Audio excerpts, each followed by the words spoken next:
Objective 3. Users should be able to create group chats and invite other users to join that group chat. So let's restart our locally hosted application server.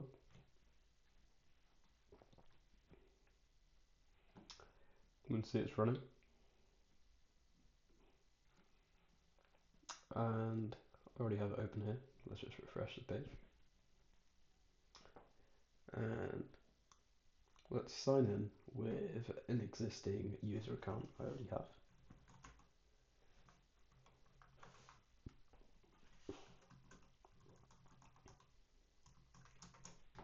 Created this account as part of the testing in the previous video, so objective 2. And let's sign in.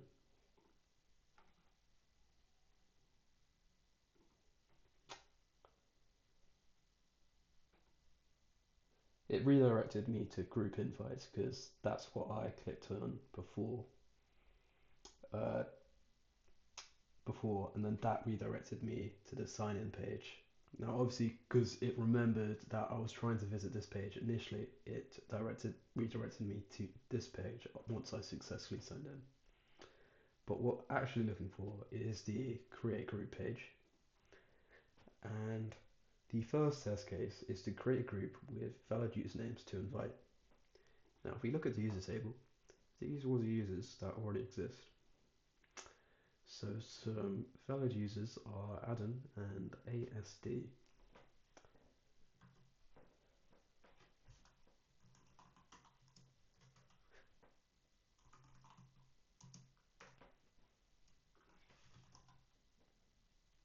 Click add. But for that last one, I clicked on the enter key to add ASD. And you can click on users to get rid of them. Now, when I click create group, we should see the group successfully created. I've been redirected to the group chat.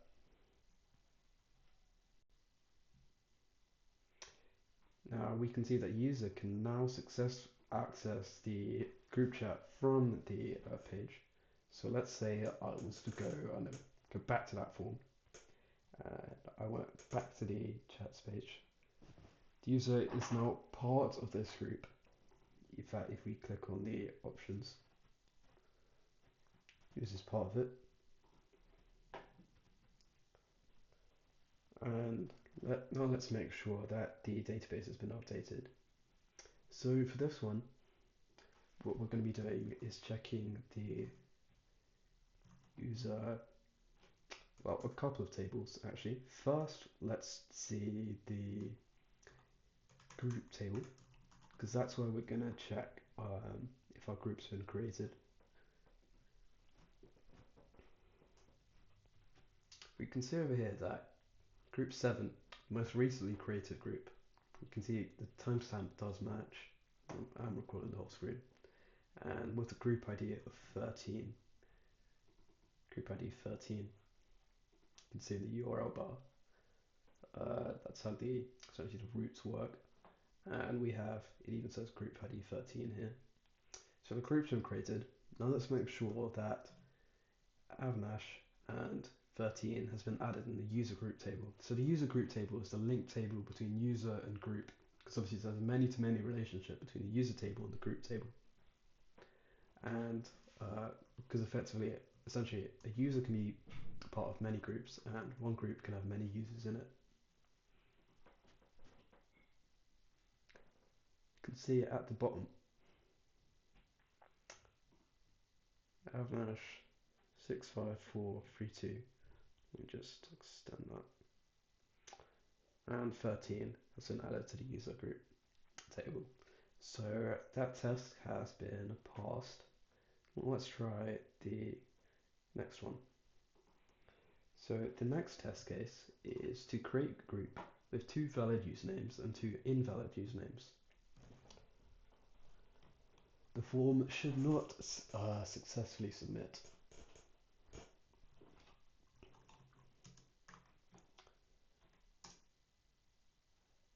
Oops, that wasn't even the intended test case. Okay, what we're actually trying to do is to add two valid usernames, and let's add two invalid usernames. So essentially, let's add some users that don't exist.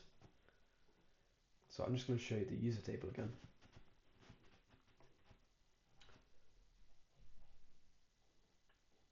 So I'm going to add usernames Mark and Jake. Mark and Jake aren't usernames that exist in the user table.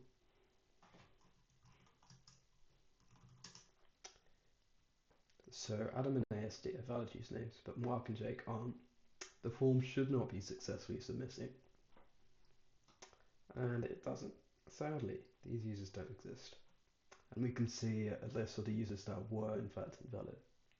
So we can see that the error message was successfully created. Now, what we should what we should be doing to finish off this test case is to check the group table and the user group table to make sure that A, our user has been added to this new group, and B, that the group hasn't been created at all. We can see in the group table that there is no group called group 8, and we can see in the user group table that the only group Avnash65432 is part of is group 13, group ID 13. Now, group with group ID 13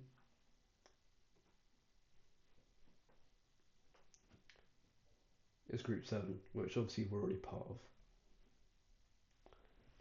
Now, the final test case is to attempt to create a group with two invalid usernames and no valid usernames. So essentially just Mark and just Jake.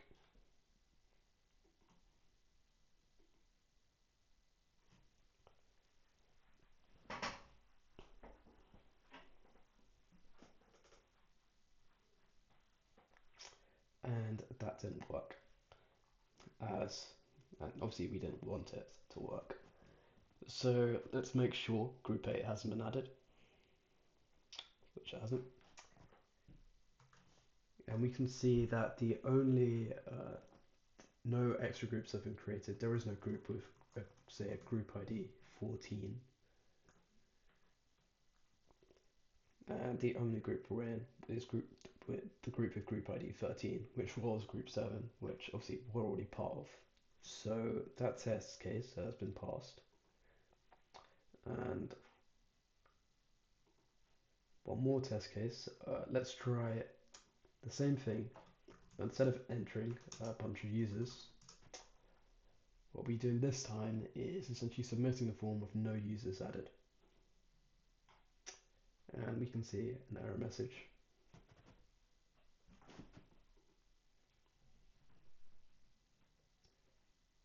Let's run this again. No additional groups have been created. Or sorry, no, this is the user group table. And well, what we can see is that our user has been added to a new group.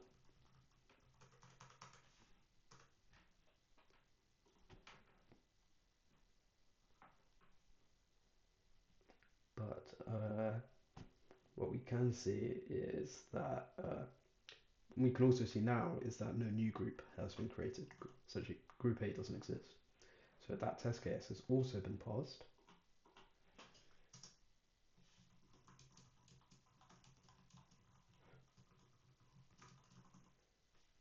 Now for the final test case, what we're going to be doing is similar thing to before. We're going to be adding some valid usernames, but we're not going to type anything in group name.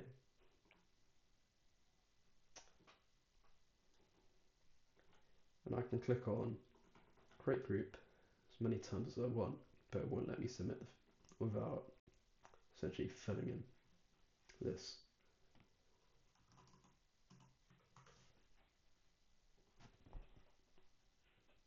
So the final, and now let's make sure that no group has been created.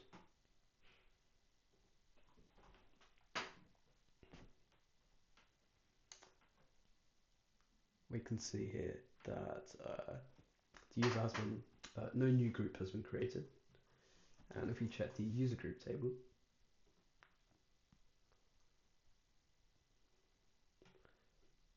no new our user Avnash65432 has not been added to a new group, so that test case has been passed.